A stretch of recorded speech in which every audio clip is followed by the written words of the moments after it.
Dear student, कल determinant की मैंने 4.4 और 4.5 एक्सरसाइज करवाई थी।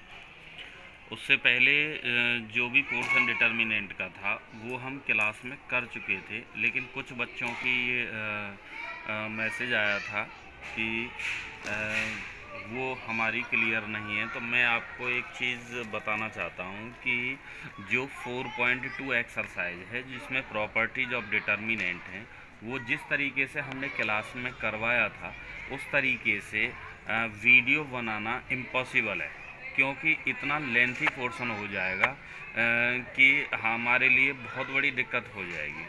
तो मैं सभी स्टूडेंट्स को ये सजेशन देना चाहता हूँ कि जो भी फेयर नोटबुक आपने जिस तरीके से वो बनाई थी उसको आप रूटीन में उसी तरीके से आप थोड़ा रिवाइज कर लें, जिससे कि आपको कुछ नया ना लगे।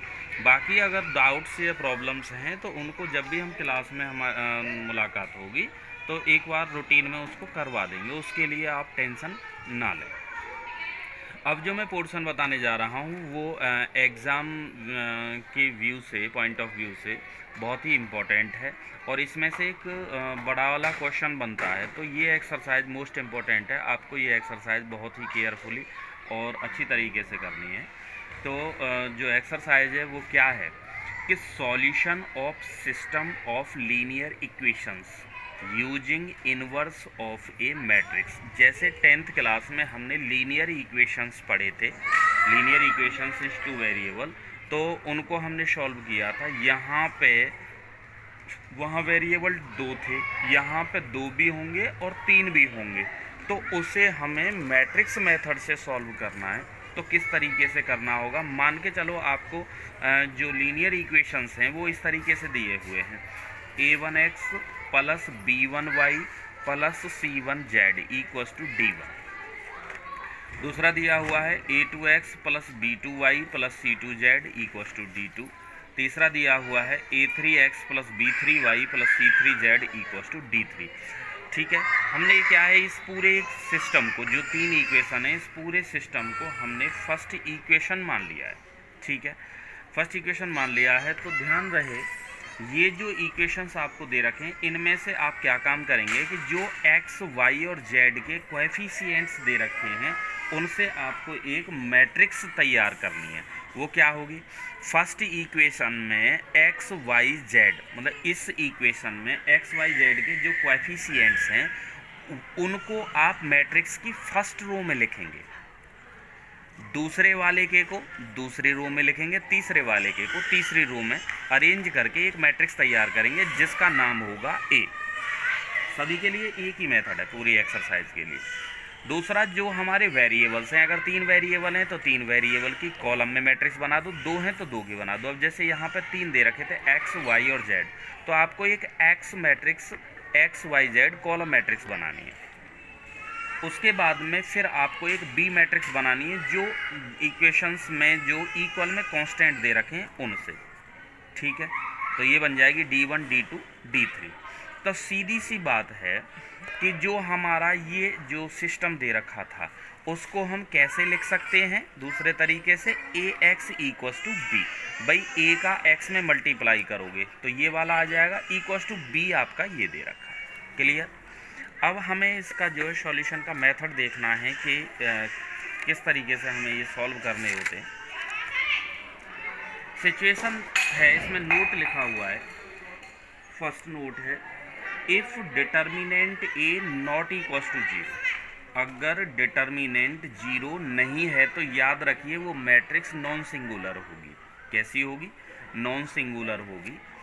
Then the system is consistent, system is consistent and has a unique solution given by x equals to a inverse b। याद रखें इस चीज को। सेकंड है, if determinant a equals to 0, अगर डिटर्मिनेंट 0 के इक्वल है then system has either no solution or an infinite number of solution। ठीक है, अगर डिटर्मिनेंट ए 0 के इक्वल है तो सिस्टम या तो क्या होगा, नो सॉल्यूशन होगा या फिर इनफाइनाइटली मैनी सॉल्यूशन होगा। इसकी अलग कंडीशंस हैं। कैसे? अगर ये 0 हो जाए तो आप इसके बाद में एडजॉइंट ए निकालोगे और बी के साथ में उसका इनटू करोगे। अगर एडजॉइंट ए इंटू बी 0 के इक्वल नहीं आता है देन सिस्टम इज इनकंसिस्टेंट। कैसा होगा? इनकंसिस्टेंट, हैज़ नो सॉल्यूशन, तो उसका कोई सॉल्यूशन नहीं होगा। If adjoint A into B 0 के इक्वल है then the system of equation is consistent and has many solution. यहाँ तक ये चीज़ समझने के बाद में अब हम कुछ एग्जाम्पल्स ले लेते हैं जिनसे हम इन्हें सॉल्व समझेंगे। तो क्योंकि उन सारे एग्जाम्पल्स को थोड़ा जो लिखना थोड़ा लेंथी हो जाता, तो मेरे पास में एक बुक है, तो इस बुक में से मैं आपको उन सभी को जो है समझा देता हूँ सिस्टमेटिक।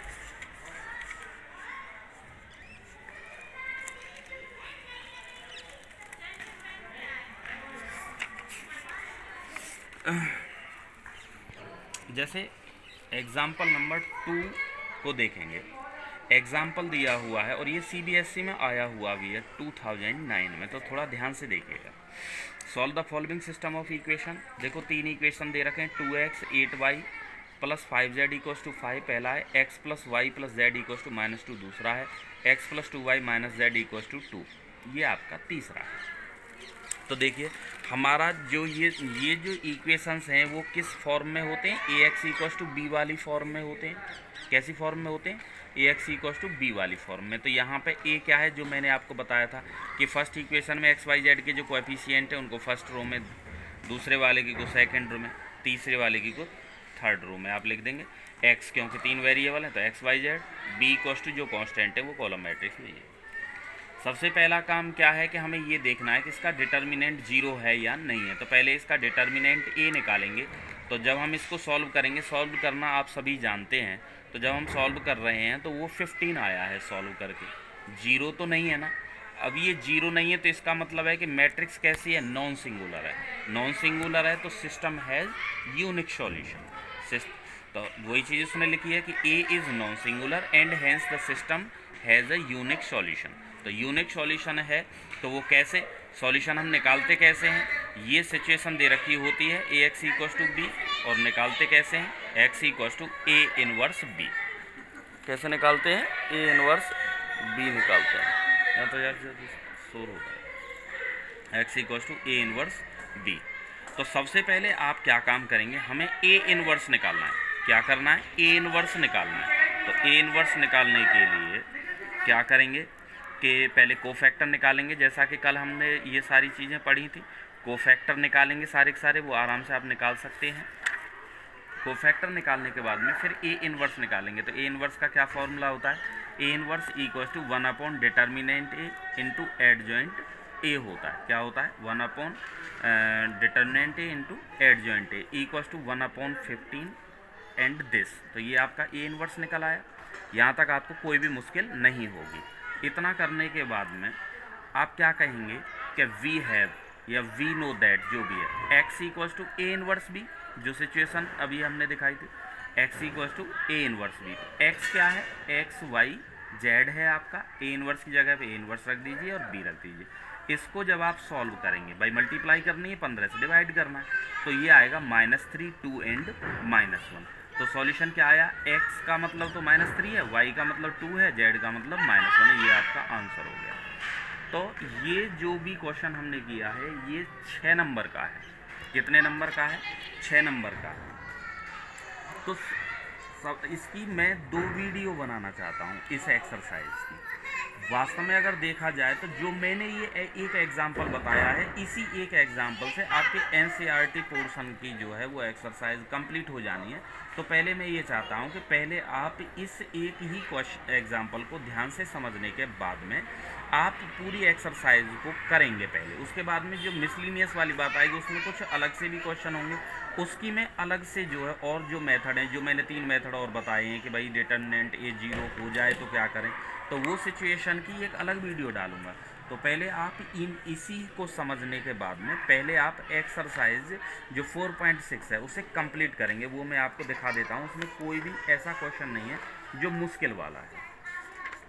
तो जैसे ये 4.6 है, तो 4.6 में पहले ये कह रहा है examine the consistency of the following system of equation. केवल 1 से लेकर के 6 तक केवल कंसिस्टेंसी बतानी है, और वो चीज़ मैं आपको बता चुका हूँ कैसे, कि अगर डिटर्मिनेंट 0 नहीं है तो कंसिस्टेंट होगा। अगर डिटर्मिनेंट 0 है तो 2 सिचुएशन होती हैं, फिर हमें एडजॉइंट ए इंटू बी निकालना होता है। तो जो चीज़ें हैं वो मैं आपको लिखवा चुका हूँ। तो आपको क्या करना है कि 1 से लेकर के 6 तक सिर्फ ये बताना है कि कौन कंसिस्टेंट है, कौन इनकंसिस्टेंट है, ठीक है। तो इसको सॉल्व नहीं करना है 6 तक, केवल आपको कंसिस्टेंट और इनकंसिस्टेंट बताने हैं। क्लियर? अगर कोई प्रॉब्लम हो तो मैसेज से आप मुझे पूछ लीजिएगा। इसके बाद में 6 से आगे solve the following system of linear equation using matrix method. Question number 15 तक, क्वेश्चन नंबर 15 तक ये सारे के सारे वो हैं कि जिसमें डिटर्मिनेंट ए 0 1 में भी नहीं आएगा। नहीं आएगा तो उसका मेथड मैंने आपको बता ही दिया। तो ये आपको क्वेश्चन नंबर 15 तक सॉल्व करने हो जाएंगे, कोई बहुत बड़ी मुश्किल नहीं है। अब देखो एक बार ये क्वेश्चन नंबर 16 को मैं आपको समझा देता हूँ, ध्यान से देखिए, ध्यान से समझिएगा कि इसमें दे रखा है the cost of 4 kg onion, 3 kg wheat and 2 kg rice is 60. The cost of 2 kg onion, 4 kg wheat and 6 kg rice is 90. The cost of 6 kg onion, 2 kg wheat and 3 kg rice is 70. Find the cost of each item पर KG bye matrix method. तो आपको क्या करना है, जैसे 10th class में linear equation में जो स्टेटमेंट वाले क्वेश्चन होते थे उनको पहले हम इक्वेशन बनाते थे, उसी तरीके से इसकी इक्वेशन बनानी है। तो क्या पूछ रहा है उसमें, कॉस्ट पूछ रहा है ओनियन की, वीट की और राइस की। तो सबसे पहले हम ये मान करके चलें कि let the cost of 1 kg wheat, 1 kg onion, wheat, rice is x पर केजी, y पर केजी एंड z पर केजी। ये स्टेटमेंट लिखने के बाद में आप क्या कहेंगे, अकॉर्डिंग टू फर्स्ट सिचुएशन। देखो 1 kg ओनियन की x मानी है तो 4 kg की 4x हो गई, वीट की y मानी है तो 3y हो गई और इसकी 2z हो गई। तो इक्वेशन जो बनेगा वो क्या बनेगा, 4x plus 3y plus 2z equals to 60। First equation बन गया। सिमिलरली दूसरा बनेगा 2x plus 4y plus 6z equals to 90। तीसरा बनेगा 6x plus 2y plus 3z equals to 70। जब आपके ये तीनों बन जाएंगे तो आगे उसे सॉल्व करने के बाद में आप x y z की वैल्यू निकाल दीजिए तो वो उसकी कॉस्ट आ जाएगी। तो ये सारी जो क्वेश्चन नंबर 1 to 16 है, इसमें आपको कोई भी ऐसी परेशानी नहीं आएगी जिसे आप नहीं कर सकते हैं। क्लियर? अब देखो एक चीज़ और है कि यहाँ पे ये 4.6 में आपको एग्जाम्पल भी दिए हैं। तो एग्जाम्पल देखो, ये तो 2/2 का ही है, x और y पे ख़त्म हो जाएगा, तो ये तो और सिंपल है। क्वेश्चन नंबर 28 ऐसा आप कर सकते हैं। इसके लिए देखिएगा 29 के लिए इसको भी एक्सप्लेन कर देता हूँ कि the sum of 3 numbers is 6 if we multiply third number by 3 and add second number to it we get 11. By adding first and third number we get double of the second number. Represent it algebraically and find the numbers using matrix method. तो वही चीज़ है जो मैंने अभी आपको, तो इसकी statement बना लीजिए। हम ये मान करके वो ये कह रहा है सम ऑफ 3 नंबर इज 6। हम ये मान करके चलें कि let 3 numbers are x, y and z according to first situation. तो सम दे रखा है तो x plus Y plus Z equal to 6 हो जाएगा। अब according to second situation, if we multiply third number, तो थर्ड नंबर बाई 3 से मल्टीप्लाई करें तो 3z and add second number plus में y to it we get 11। तो क्या हो जाएगा, 3z प्लस में y equals to 11। Second equation मिल गया। फिर by adding first and third, तो x plus Z we get double of second. तो x plus Z equals to 2y को उधर ले जाइए तो x plus Z minus 2y equals to 0। तो तीनों इक्वेशन आपको मिल गए। इसको सॉल्व करने के बाद में x y z की जो वैल्यू होगी वही आपका आंसर होगा। अब इस एक्सरसाइज में जो मैंने आपको एक एग्जांपल बताया था उससे ये पूरी क्लियर हो रही है। इसके बाद में जो बाकी जो कंडीशंस हैं, जो सिचुएशंस हैं, उनको मैं नेक्स्ट वीडियो में डालूँगा, ठीक है। तो पहले आप इस एक्सरसाइज को विद एग्जांपल कंप्लीट करें, जिससे कि इसमें फ्लो बने, और उसके बाद में जो एक्स्ट्रा चीज़ें हैं उनको मैं नेक्स्ट वीडियो में डाल दूँगा। Thank you.